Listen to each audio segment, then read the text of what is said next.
आज का हमारा टॉपिक है वर्चुअल डेरिवेशन और virtual base class in C plus plus कि कैसे हम एक क्लास को दूसरी क्लास से वर्चुअली डिराइव करते हैं और कैसे हम एक क्लास को वर्चुअली बेस क्लास डिक्लेयर करते हैं। सबसे पहले हमें ये रीज़न पता होना चाहिए कि क्यों हमें वर्चुअल बेस क्लासेस की ज़रूरत पड़ती है। जब भी हम लोग इनहेरिटेंस में मल्टीपल इनहेरिटेंस का कंसेप्ट यूज़ करते हैं या हाइब्रिड इनहेरिटेंस का कंसेप्ट यूज़ करते हैं तो समटाइम्स क्या होता है कि एक क्लास के मल्टीपल इंस्टांसेस क्रिएट हो जाते हैं ड्यू टू इनहेरिटेंस हायरार्की। ठीक है, तो क्या होता है कि जब हम डेरिवेशन करते हैं तो जो हमारी डिराइव्ड क्लास होती है उसमें जो बेस क्लास की कॉपीज़ हैं वो दो पर्टिकुलर क्लासेस से डिराइव्ड होती हैं, जिसकी वजह से क्या होता है, एम्बिग्विटी अकर होती है। उसी एम्बिग्विटी को रिजॉल्व करने के लिए हम लोग बेस क्लास को वर्चुअली डिक्लेयर कर देते हैं। हम एक प्रोग्राम के थ्रू इसको समझेंगे, एक सिचुएशन के थ्रू इसको समझेंगे कि हमें वर्चुअल बेस क्लास की ज़रूरत क्यों पड़ती है।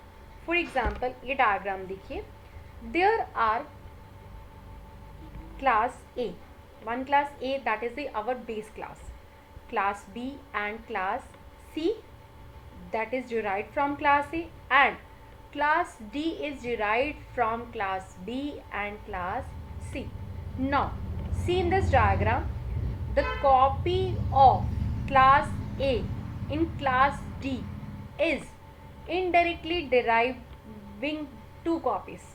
For example देखो यहाँ पर क्लास बी में भी क्लास ए की कॉपी रिसीव हो रही है और क्लास सी में भी क्लास ए की कॉपी रिसीव हो रही है। जब हम लोग क्लास डी को बी और सी से डिराइव करेंगे तो ऑटोमेटिकली ए की कॉपी बी से भी डी में आएगी और सी से भी डी में आएगी। Now D has two copies of class A due to concept of inheritance.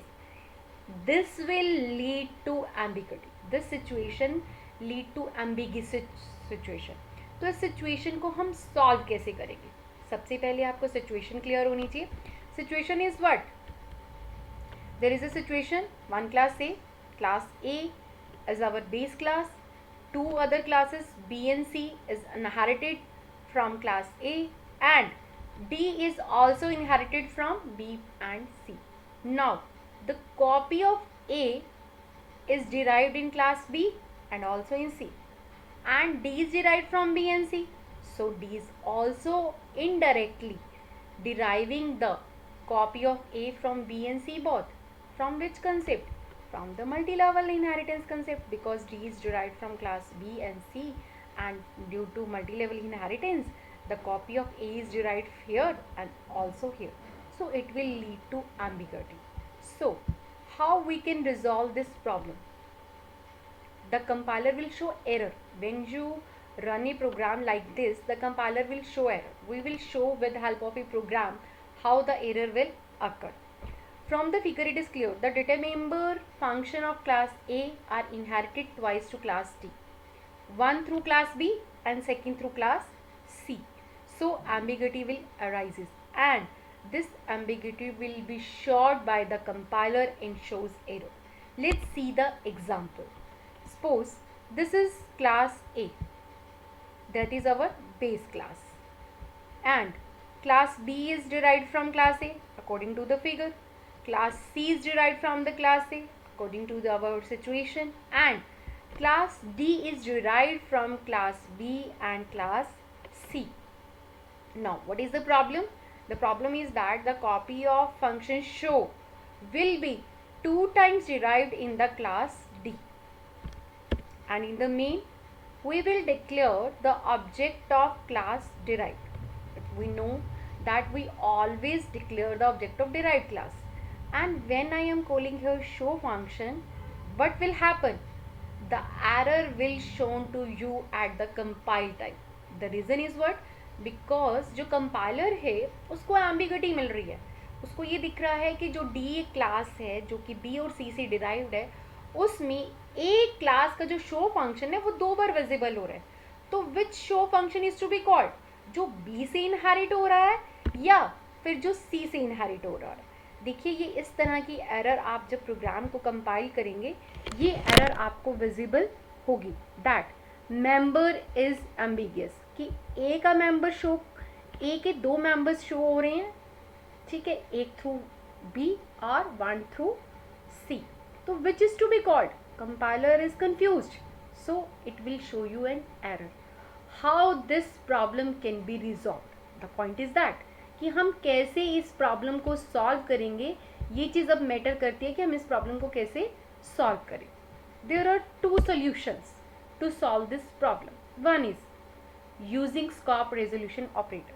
हम यहाँ पर scope resolution operator यूज़ कर सकते हैं कि हमें कौन से फंक्शन को कॉल करना है, ठीक है.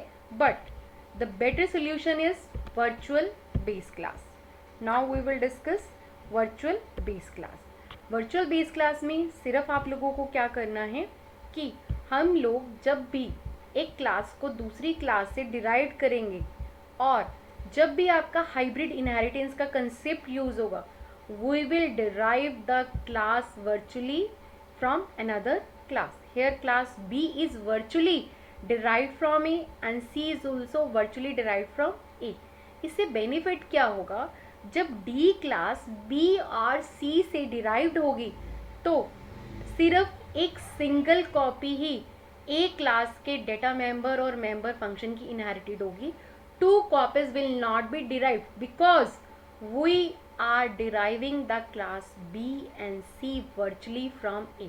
Now what is the syntax?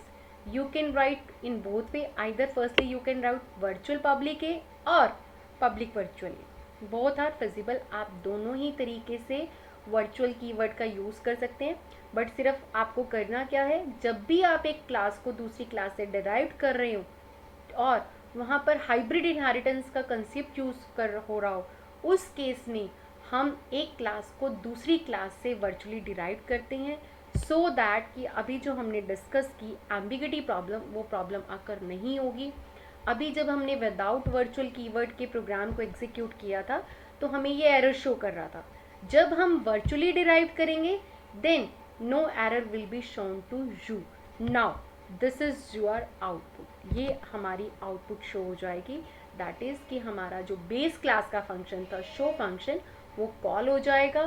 Compiler को जो एम्बिग्यूटी प्रॉब्लम अराइज हो रही थी वो सॉल्व हो जाएगी. Because the reason is what, कि हम लोग यहाँ पर जो डेरिवेशन कह रहे हैं, the class B and class C is derived from class A virtually.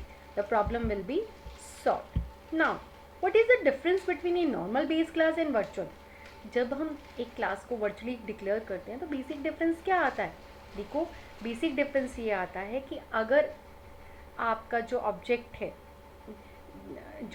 है वो बेस क्लास को मोर देन वन टाइम कहीं इनहेरिट कर रहा है, ठीक है, तो सिर्फ एक सिंगल कॉपी ही इनहेरिट हो.